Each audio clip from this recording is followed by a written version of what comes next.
Hey ladies and gentlemen, welcome back to the channel. As always, it is Nick here, back with your daily crypto news and analysis. And today we're going to be talking about Ripple and XRP. So let's just dive in and let's talk about a few things. So it is currently about 1:15 in the morning when I am recording this. We do, however, want to really kind of focus on the Ethereum merge right now. We haven't seen it fully go live just yet.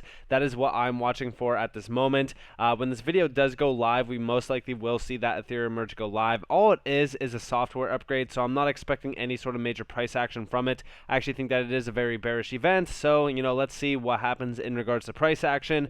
But a few things that we have been focused on this channel is, of course, the BRICS. They've been expanding rapidly, and recently we just seen this major update. Argentina has formalized its BRICS membership application. Who are the other possibilities? Iran, Saudi Arabia, Egypt, and even Turkey. Worth following this closely because if it happens, the world will dramatically change. And yes, we have been focused on this because at the end of the day, there's a lot of signs here that could lead to the US dollar essentially imploding. I said it, the US dollar is on its course to implode if they do not soon reinvent the wheel with crypto. I've talked about this on many occasions on this channel, and no, it is not hopium. No, it is not, speculation. I really do believe that the BRICS nations are moving forward very fast on crypto. And in fact, we just seen this major update as well. Russia, cryptocurrency payments for international trade to start by 2023, Ministry of Finance. Also, just recently, we did see Russia fully announce that they are focused on utilizing cryptocurrency for cross-border payments. This is rapidly shifting, and they also mentioned that they do want to upgrade their payment systems utilizing crypto as well. It is no big surprise that these major areas, these nations are moving forward on crypto because they not only see the efficiency behind it, but they're tired of running under a weaponized financial weapon, aka Swift and the US dollar. This is a big focus shift right now that I've been telling everyone to pay attention to because the BRICS are moving very, very fast. And also, talking about things moving pretty quick, we just recently seen some updates around the digital dollar. Shout out to XRP Crypto Wolf for this, but we do see the US Treasury to recommend creation of the digital dollar if in national interest. Now, we've been watching the digital dollar kind of, be talked about and discussed for a while now. I think it's like over a few years now since the inception of CBDCs really kind of started to make an impact. But I will say this. I believe that we will start to see the U.S. moving pretty quickly in regards to regulations, in regards to innovation around digital currencies and even the digital dollar. Why do I say this? Well, again, it kind of goes back to the BRICS nations. All these major nations around the world outside of the U.S. are moving pretty quick on crypto as well as CBDCs. We've been seeing a lot of regulatory talk around some major areas. The UK is one that has been leading the race. We've been talking about the UK for a while, considering the fact that Quant is a major tech provider for the UK. And yes, you heard that right. Quant is one of the only crypto projects labeled on their website for governmental use, which I think is substantial to mention. But also, Ripple is working pretty closely with Quant on the Digital Pound Foundation. Will that morph into reality very soon? Who knows? We definitely have to watch to see what happens with that. But I will say this, the US is rapidly falling behind, and I do think that the US dollar is currently getting a little bit of a wake-up call that it's like, okay, listen, you guys need to do something or else it does run the risk of the US dollar imploding, and we will see these other major currencies start to make its move into the reserve currency standard. I said this time and time again, we will essentially see a new reserve currency if the US continues to not only fight innovation through regulation, but also, avoids the topic ultimately around a digital dollar, around, adopting crypto-driven payment rails and payment systems. I think that this is probably one of their biggest mistakes at this current moment in time in regards to dragging their feet. And talking about that, we just seen the Chamber of Digital Commerce. I'm going to say CDC. I know that kind of sounds a little bit weird, but, this is a major topic to watch for as well. They are a major leader around blockchain, and we do see today the Digital Chamber submitted an amicus brief in the matter of the SEC Gov versus Ripple, laying out the applicable legal precedent for initial offerings of digital assets. And, I'm not going to read this on in this video or anything like that. You guys are more than welcome to go check it out. It is a pretty substantial update, but a few things that I want to focus on is this down here. So In our brief, we made the court aware that no federal law or regulation governs the legal characterization of a digital asset recorded on a blockchain. Our goal is to help shape unsettled law in the absence of regulatory guidance. And we do see a little bit of a quote down here. There is little to no clarity on the applicability of long-standing securities law for digital assets previously bought in an investment contract and later sold in a commercial or technology transaction. This lack of clear regulatory guidance is creating a significant and unprecedented degree of confusion for the industry and investors, and I completely agree. This uncertainty is hindering efforts of advisors, broker deals, as well as digital asset exchanges, custodians, and other players in the marketplace to provide the necessary regulatory and compliance support for digital assets. We'd like to thank our legal counsel, and then they do, mention their team. But also, listen, at the end of the day, we've been talking about this for a while. I think that in regards to uncertainty around regulatory, guidance within crypto, I think that it's probably one of the biggest issues right now currently around this space. Not only is it stifling innovation, not only is it pushing players outside of the US, but it's also hindering the updates around some of these assets. Like, for an example, if you actually look about, around XRP, right? The price action of XRP has been greatly stifled simply because of the SEC. And no, I don't believe that this is to, help investors or, benefit investors in any sort of way. No, it is to push their own agenda. It's to control the markets. Why? Well, let's actually look into a few things. So first off, around this digital chamber amicus brief, we did see a few updates from attorney Hogan, aka Jeremy Hogan, and we did see the Chamber of Digital Commerce's amicus brief is very helpful for Ripple. I wasn't expecting this, to be honest. Part 1 was confusing, but argument 2 and 3 are really good, and the chamber's disinterest in Ripple brings a lot of credibility to the brief. And we do see a few pages here. The chamber is very precise in the asset itself is not a security argument, but look at the bonus pointing out that the SEC guidance says the asset itself is not a security, but SEC enforcement stated the exact opposite. Maybe John Deaton, knows what he's doing after all. And then last but not least, and finally, the chamber discusses how there is no authority to suggest that secondary sales can be considered part of an investment contract. It's an important point for Ripple as pertains, to potential damages if early sales are deemed an investment contract. Good start. And I do think that this is great. I think that this is an overall great brief on things happening around crypto. I think that right now there needs to be a big spotlight put on this market right now from a regulatory stance, because we have no guidance. There is no information in regards to what makes a token a security or a currency.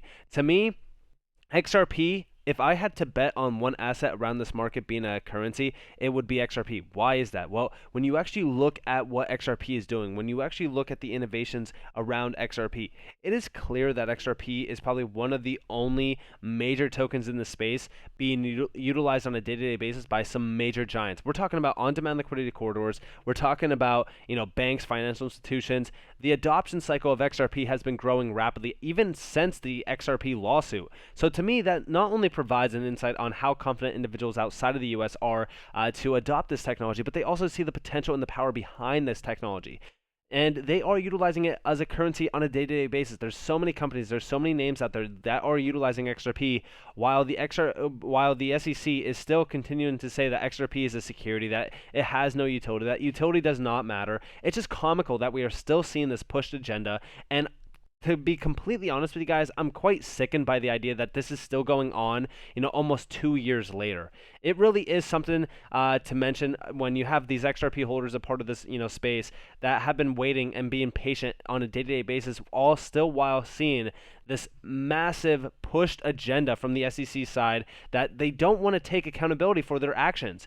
And the accountability is the fact that, when you look at what they have done since, the start of this lawsuit, it has been absolute trash. All right, first off, they have switched up their stance on multiple occasions. They've been trying to hide all of the information possible that could provide some sort of clarity and insight on why, these assets are a security or not. The Ethereum news, like the Ethereum discussions around, why it is a currency, why it isn't, a security, we want to see that, but we will never see that because guess what? They are trying to hide it.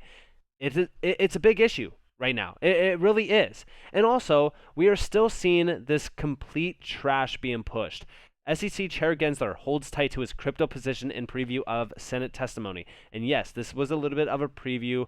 This is 8 hours ago. The official will testify before the Senate Committee on Banking on September 15th. This is today. This is a big day. I think everyone should be paying attention to this. And, it's funny that this little graphic down here as somebody watching it with, popcorn. I do think that everyone will probably be doing so. I don't think that, XRP holders will be able to even stomach to watch this eating anything. But we are going to see a lot of things happening here. For an example, we do see down here Gensler called securities laws a gold standard of capital markets. In his 13-page comprehensive discussion of those markets, crypto markets took up about a page and a half, including footnotes. We do see down here expect Senator Toomey and banking GOP to argue that Chairman Gensler's pursuit of highly politicized liberal policy agenda has distracted him from fulfilling the SEC Gov core mission to protecting investors, maintaining, and then it goes on and on. And by the way, I do think that this is going to be a huge moment, because I do believe that Senator Toomey is going to grill Gensler because he has been pro-crypto for a while. I am watching this very closely. And we do see down here, given the nature of crypto investments, I recognize that it may be appropriate to be flexible in applying existing disclosure requirements. And we also seen a few other, quotes up here, like, for an example, he's talking about cryptocurrencies and, how most of them are securities. We do see work directly with entrepreneurs to get their tokens registered and regulated where appropriate as securities. He further stated that many intermediaries, such as exchanges, broker-dealers, and those with custodial functions, deal in securities and should be registered with the SEC in some capacity.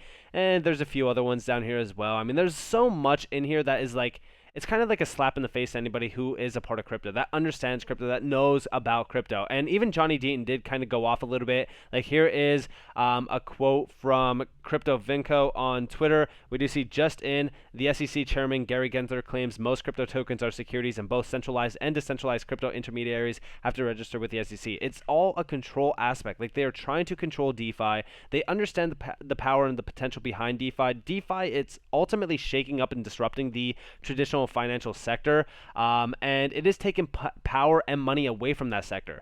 And we do see up here, like, not just the CeFi, but DeFi. The plan from day one, the SEC distracted people by using fraud-like language in a non-fraud compliant to stir up complaint to stir up division. When Brad Garlinghouse said the case was an attack on all crypto, others were quick to judge Ripple. When I said it, lawyers laugh. And I've said this since day one, that this entire lawsuit was a blatant attack against all of crypto. Why? Well, why would they want to attack crypto? It's pretty interesting, but it's very simple. Think about it. You have a company like Ripple that is going after the biggest monopoly in the history of finance, and they're shaking things up. They're cutting out the intermediaries. They're cutting out the big money. Why do you think that they went after Ripple? Why? It's pretty simple, right? You put a target on your back when you go after these main players, these big bankers, these big, money makers, and cutting off their supply, they're not going to be happy. It's almost like a mob mentality, right? You have these, two, mob families fighting each other, and it's CeFi and it's DeFi, and CeFi does not like when DeFi is going after their, bread and butter. You're cutting off the main supply. You're cutting off some major money aspects that, are earning them X amount of dollars per year. There's a lot of money to be, disrupted here. At the heart and soul of it, Ripple has been always trying to go after that $156 trillion cross-border payment market. So think about how much money there is to be saved going after that market, and how much money there is, being disrupted and shaken up by Ripple. It's not a small feat. It is not a small amount at all. This is why I always say, like, pay attention to the underlying text around a lot of these major, complaints, these arguments, these legality processes. Like, since day one, around the XRP lawsuit, I've always said that it is one big distraction. It is one big complete trash argument against, one of the biggest tokens in crypto.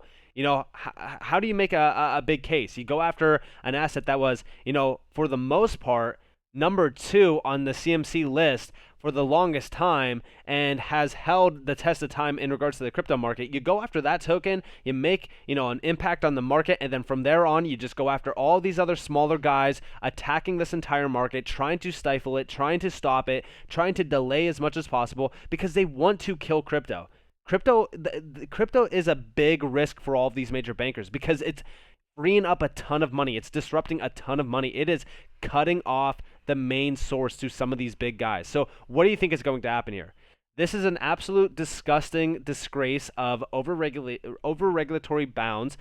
They're going after a market that they have no, for me personally, I don't believe that the SEC should even be a part of this market. I think that they are overreaching in regards to a power play. They are utilizing, regulatory bounds within their ego. They are not trying to go after anything. They're not trying to protect investors. They're not trying to do anything but protect themselves and the big bankers that are most likely paying them off, if I would say so myself. And at the end of the day, this has to come to an end. And I do believe that it will soon. We have to watch, wait, and see. But at the end of the day, XRP, in my opinion, will have regulatory clarity. Ripple will continue to operate in the United States. And we will see XRP doing what XRP does best, and that is disrupting these major financial markets, completely, years ahead of all these other tokens as well. And I do believe that XRP itself is going to be powering a lot more on-demand liquidity corridors, and Ripple will most likely still continue to build out their global, partnerships. And again, I'm just going to leave it off on one last sentence, and this is XRP is the standard. XRP has always been the standard. XRP is the banker's token because of the power and the potential held behind the token in regards to the on-demand liquidity mechanism and in regards to that instant settlement. So with that being said, I hope that you guys enjoyed this video. If you guys did, definitely leave a like, subscribe, to notifications on if you guys have more free content. You guys are more than welcome to follow me on Twitter and join the free Discord down in the description below. As always, up to you all. Have a beautiful day, beautiful night, wherever you guys are in this beautiful world. This has been Nick. Peace out, guys.